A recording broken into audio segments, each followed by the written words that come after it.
one of the I'm talking about chapter two, the meaning of utilitarianism, or what utilitarianism is.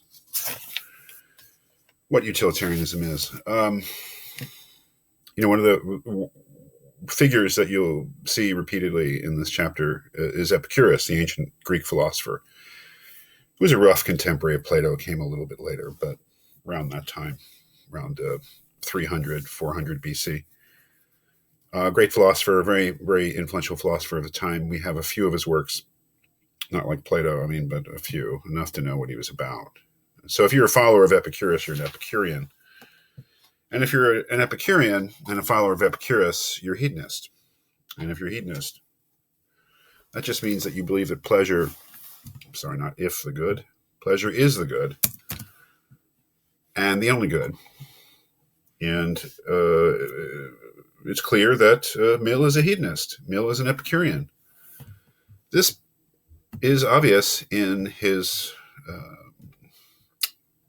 sketch of the greatest happiness principle, which begins on page 14, we're familiar with from week 2. The creed, which accepts as the foundation of morals, utility, or the greatest happiness principle, that is the principle of utility or the greatest happiness principle, holds that actions are right in proportion as they tend to promote happiness, wrong as they, wrong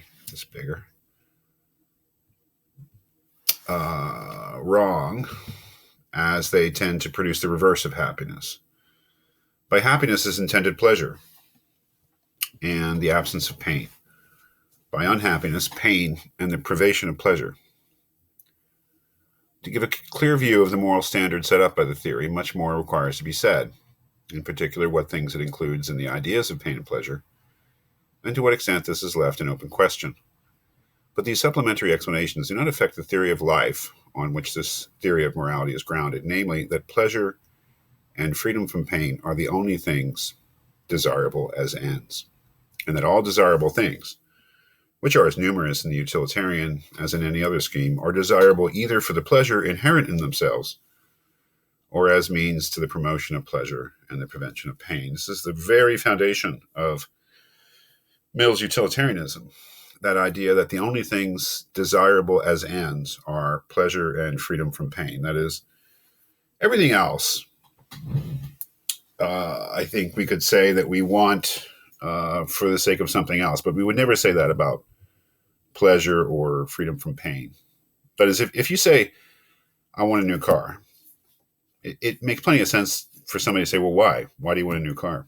And you'd have an answer. If you said to somebody, well, I want to graduate early from St. Joe's.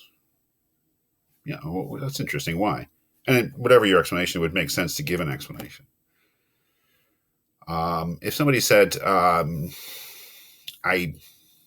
if somebody says, I really wish I could get rid of this headache. I've had a headache for 2 days. Would you say why? Or would it just be obvious?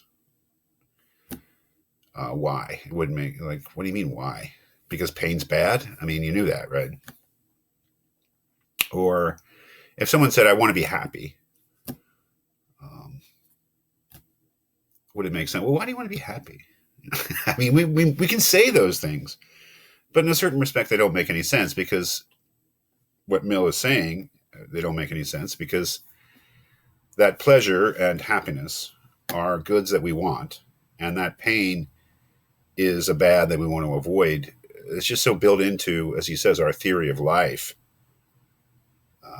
that it doesn't even make sense to question why we want them. They're the very definition of what we want, and the very definition of what we don't want in terms of pain.